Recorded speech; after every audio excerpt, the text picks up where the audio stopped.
Bonjour, bonjour et bienvenue sur Nipep. Chers abonnés, je vous remercie pour votre fidélité. Et toi qui n'es pas encore abonné, tu sais ce qu'il faut faire. Abonne-toi. Abonne-toi pourquoi? Parce que tu risques de passer à côté des belles occasions. Dans cette vidéo, laisse-moi te montrer comment tu peux gérer un tableau de pointage d'absence de ton personnel. Je reprends ici en fait le fichier d'un abonné parce que je fais cette vidéo à la demande d'un abonné.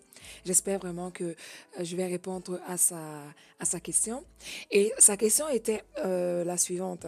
Il aimerait passer d'un mois à l'autre sans que les informations ne soient conservées. Par exemple, s'il veut mettre les informations du mois de février, il faudrait que les informations du mois de janvier, ça aille plutôt se stocker en fait quelque part et qu'il puisse rentrer ces informations du mois de février. Et lorsqu'il revient en arrière pour voir qu'est-ce qu'il a rentré comme information ou bien juste pour savoir ce qui s'est passé sur Paul ou Jacques ou je sais pas quoi, il aimerait revenir en arrière. Il faudrait que les informations de février s'effacent et que celles de janvier qui ont été sauvegardées reviennent se mettre dans le tableau de pointage, c'est-à-dire le seul tableau d'affichage qui gère tout le fichier.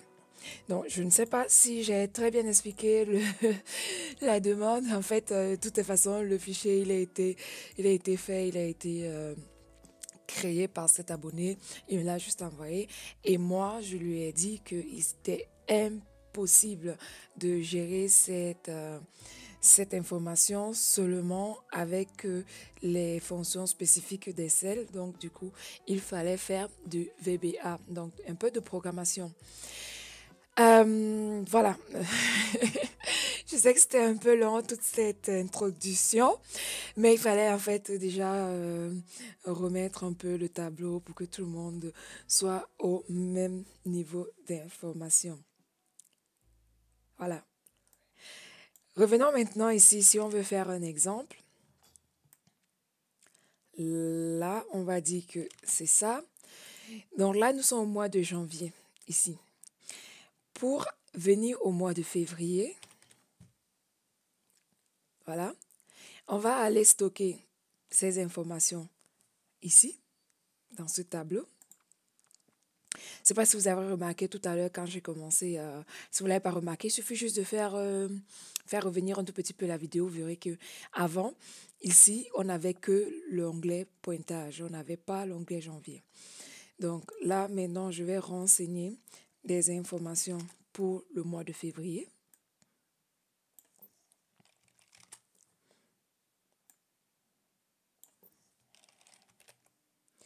Alors, il faut faire attention parce que si on ne choisit pas la bonne lettre qui a été commandée, qui a été prédéfinie, pas commandée, on aura un risque d'erreur. Donc là, c'est février. On essaye d'aller à mars. Et on va, pour l'instant, on n'a pas encore d'informations pour mars. Pas de panique. On veut regarder qu'est-ce qu'on a mis comme information en janvier. Il suffit juste de mettre le mois 1, c'est-à-dire janvier, pour avoir les informations de janvier. En mettant pour février, on voit les informations de février. Je ne sais pas si vous voyez en fait la différence, c'est que à janvier, il y avait du rouge ici et là, à février, il n'y a pas. Comment ça marche dans tout ça? Pour faire fonctionner tout ça, il faut faire un peu de programmation, c'est-à-dire de VBA.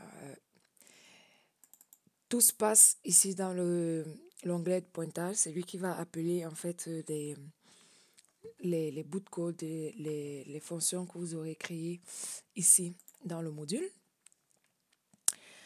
Donc là, on va lire le code et par rapport à la sélection en fait, et ensuite on sauvegarde. Ici, ça c'est ce qui pilote, qui active en fait la feuille de votre Excel. Ensuite, on a ici tout un code qui va venir piloter ici le changement, donc la feuille de changement, sachant que la cible ici de l'adresse c'est C4. Si on vient regarder c'est quoi C4, C4 en fait ça correspond au mois Et on a aussi le C5 qui correspond à l'année. Donc, on a ici comme target le C4 et le C5. On lui dit donc que si C4 ou C5, c'est la cible par rapport à ce qu'on veut, sachant que, je ne vais pas parler de quelque chose qui est un peu important. Bref, pour des pros, vous savez à quoi ça sert. C'est juste pour masquer les mouvements de l'écran pour éviter d'avoir le tournis. Parce qu'à force de bouger, ça peut vous donner l'envie de vomir en fait. Donc, ces deux lignes-là, ça active et ça désactive. Comme ça se fait en arrière-plan. On va donc aller chercher un code ici. Je vais vous montrer qui est après. Un read code, donc ça doit lire le code. Ici, ça le sauvegarde, ça l'enregistre et ça remet les informations qui avaient été sauvegardées avant. Par exemple, si on veut passer du mois 2 au mois 1, on va aller chercher les informations du mois 1 qui avaient été sauvegardées et on vient l'afficher. C'est ce qu'on appelle restaurer ici, c'est juste l'afficher. Et ensuite, on active la feuille de pointage et on a fini avec notre boucle. Ensuite, dans This Workbook, c'est le même. Ici, on va juste à l'ouverture, par exemple. Ça, c'est pour dire que si on a oublié d'enregistrer, lorsqu'on ouvre de nouveau le fichier, il enregistre ce qui avait été fait avant. Ça, c'est juste un petit, je sais pas, j'ai mis ça comme ça. Vous pouvez le mettre ou vous pouvez pas le mettre, peu importe. Voilà, maintenant, tout se passe ici. On a une fonction getCode qui va ici aller regarder si le code est vide.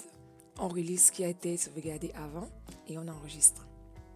Ensuite, on a la fonction readCode. Donc, on va lire le code qui est ici. Dans tous les cas, on récupère toujours le code getCode. On va donc lire ce code là, ici, en disant que si le format pointage de la cellule C4, c'est-à-dire le mois, est vaut 0, on active la cellule et on regarde aussi le C5. Ensuite, on a ce code de save là qui va juste aller mémoriser le code et la variable globale. On a une fonction ici pour regarder si la cellule existe. Pourquoi? Ça c'est aussi très important parce que généralement, si on n'a pas ce petit programme-là, ce qui se passe ici, c'est que lorsque vous lancez la modification, par exemple ici, si je mets le mois 5, là on va créer la feuille 5. Quand je vais revenir ici à 3, je vais créer la feuille de sauvegarde du mois 5, même si je n'ai pas rentré les informations. Cependant, j'ai mis ici cette fonction pour pouvoir aller comparer en fait. Je vais regarder si la feuille existe. Si oui, je m'en vais déjà regarder les informations qui sont à l'intérieur. Et après seulement, je peux faire la fonction qui est juste à bas, le read. Tout en haut en fait, read, c'était là, voilà. Et je récupère les informations ou pas. Mais si ça n'existe pas, je la crée. C'est-à-dire ici, je crée la feuille, je mets les informations nécessaires et seulement après, je l'affiche. Lorsque je passe d'un mois à l'autre, je n'oublie surtout pas de faire une sauvegarde. D'où la fonction backup. Et dans la fonction backup, je viens ici, je crée la feuille et ensuite je copie les données. Je n'oublie surtout pas de les écraser, c'est-à-dire clear. Après, je restaure. Donc, j'efface ce qui avait été là. Ça veut dire que si je passe du mois 1 au mois 2, j'efface les données du mois 2, je récupère les données du mois 1 et j'affiche. Je recommence. Si je suis au mois 1 et que je veux passer au mois 2, j'efface les données du mois 1, je récupère les données du mois 2 si je les ai déjà rentrées. Prenons un exemple. Là, j'étais déjà au mois 3. J'avais rentré les données du mois 2 et du mois 1. Avant de rentrer les données du mois 3, j'aimerais voir à peu près ce qui s'était passé au mois 2 par rapport à Paul. Est-ce qu'il était en maladie? Est-ce qu'il était à l'arrêt? Est-ce qu'il était présent? Je réaffiche donc les informations du mois 2, c'est-à-dire que les informations du mois 3 vont disparaître. Ensuite, je vais aller récupérer dans le backup pour afficher de nouveau les informations du mois 2 et ainsi de suite. Je reviens à un autre mois. Et là, vous voyez les informations qui vont aller copier et sauvegarder les données pour justement piloter tout cela. Voilà, je vais donc m'arrêter ici pour cette vidéo. C'est vrai que c'est un peu long, il faut juste retenir qu'il y a plusieurs manipulations à faire. En premier, il faut copier les données, il faut aller les sauvegarder dans une feuille et ensuite appeler les données qui avaient déjà été sauvegardées et après seulement les afficher. Sans oublier bien évidemment de sauvegarder toutes les modifications. Et ainsi, on peut piloter et passer d'un mois à l'autre sans toutefois perdre les données ou alors les conserver comme c'était en fait le cas dans la demande de l'abonné qui n'arrivait pas à récupérer les informations d'un mois à l'autre. J'espère que cette vidéo va répondre à ta question. N'hésite surtout pas, toi qui n'as pas posé de question, à revenir vers moi si tu as des préoccupations différentes ou alors si tu veux comprendre plus en détail comment ça fonctionne. Je te dis à très bientôt sur la chaîne YouTube. Ciao, ciao.